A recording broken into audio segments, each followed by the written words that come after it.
আসসালামু আলাইকুম।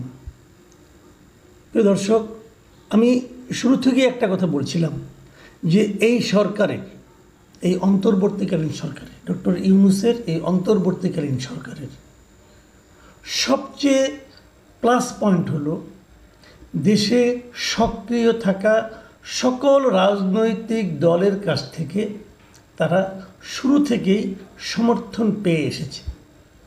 যদি আরেকটু ঘুরিয়ে বলি যে দেশের সক্রিয় সকল রাজনৈতিক দল অথবা কোনো রাজনৈতিক দল থেকে তারা কোনো ধরনের প্রকাশ্য বিরোধিতা পায়নি। কোনো রাজনৈতিক দলের প্রকাশ্য বিরোধিতাকে তাদের মোকাবেলা করতে হয়নি। এটা হলো এই ডক্টর ইউনূসের অন্তর্বর্তীকালীন সরকারের সবচেয়ে প্লাস পয়েন্ট, যে কারণে তারা নির্বিঘ্নে গত ৯-১০টা মাস নিজেদের কাজগুলো করার সুযোগ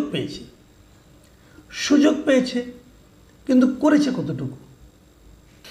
আমরা যদি পূর্ববর্তী সরকারগুলির কথা বলি, যেমন আওয়ামী লীগ সরকার, বিএনপি সরকার যারা ছিল, যতবার ছিল, ৯১, ৯৬, ২০০১, ২০০৮, যেটাই বলি না কেন, সেই যারাই নির্বাচনের মাধ্যমে দায়িত্ব পেয়েছে, পাওয়ার পর থেকে প্রথম দিন থেকেই বলতে গেলে তারা প্রধান বিরোধী দলের সর্বাত্মক অসহযোগিতাকে মোকাবেলা করতে হয়েছে।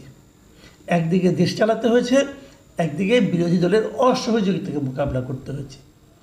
তার বিপরীতে যদি আমি চিন্তা করি, তাহলে ইউনূস সরকারের মতো ভাগ্যবান সরকার বাংলাদেশের ইতিহাসে দ্বিতীয়টা আসেনি।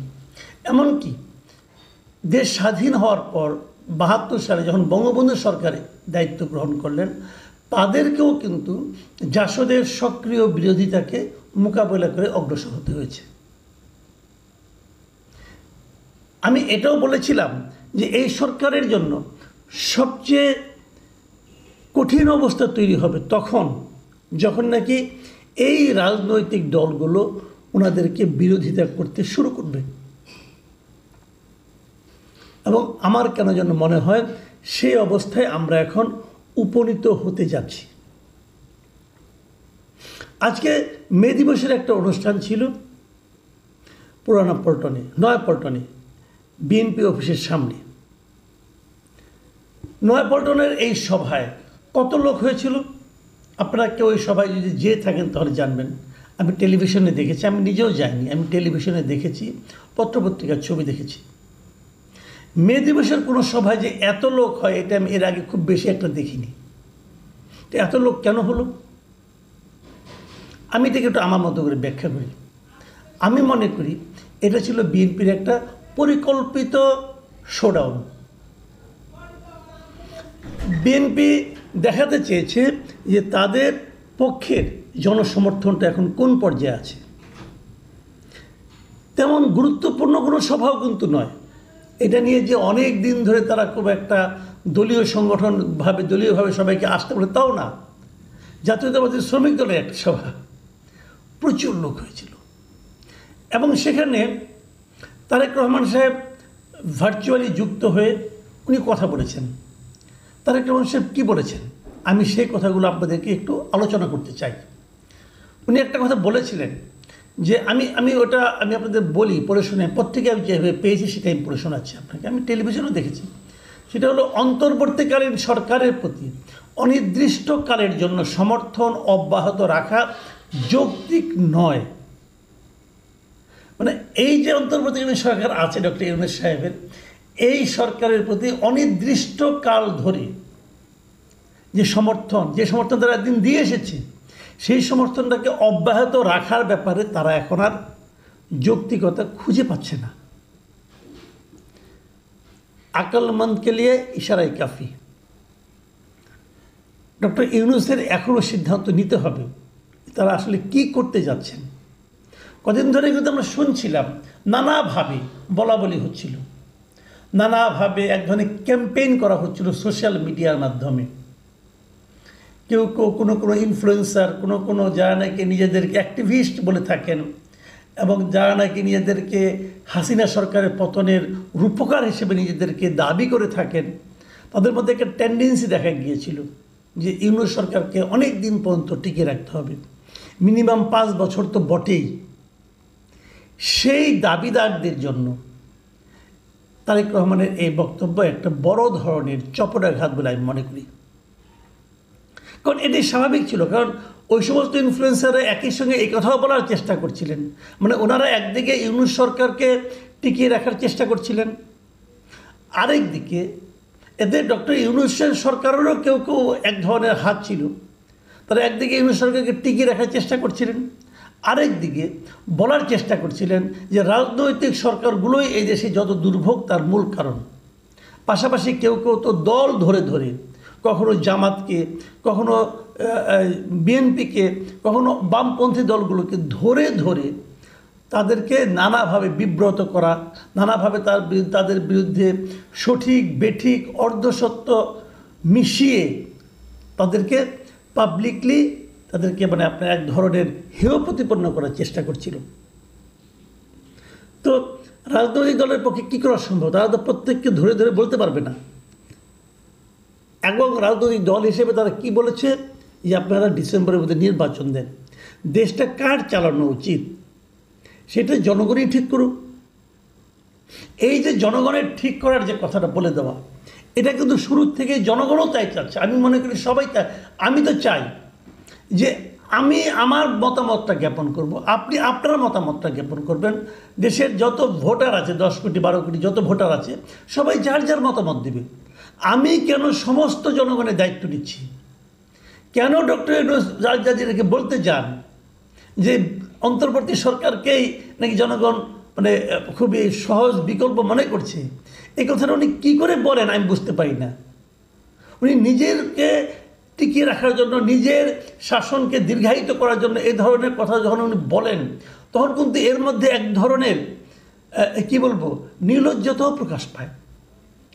ক্ষমতায় টিকে থাকার জন্য, ক্ষমতা না ছাড়তে চাওয়ার জন্য এক ধরনের আকাঙ্ক্ষা প্রকাশিত হয়। এটাকে শোভন বলা যায় না। সে কাজগুলি করছিলেন কিন্তু সবাই। তারেক রহমান আর কি বলেছেন?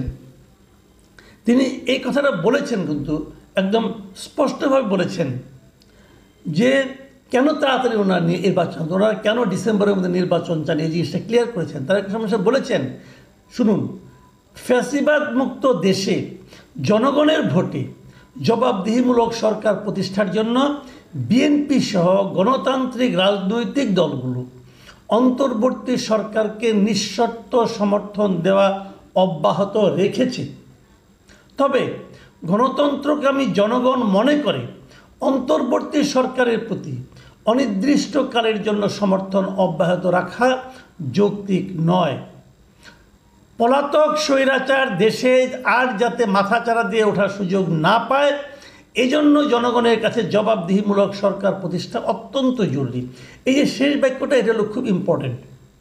আপনারা নিশ্চয়ই শুনেছেন, জেনেছেন বিভিন্ন জায়গায় যে ইতিমধ্যেই কিন্তু আপনার অনেক একটা ধারণা, একটা চিন্তা কিন্তু উঠে আসছে যে আগে যেটা ছিল তারা আগের সঙ্গে বর্তমান শাসনকে তুলনা করছে, এবং যতই তুলনা করছে ততই কিন্তু আগের শাসনের প্রতি অনেকের আগ্রহ বাড়ছে।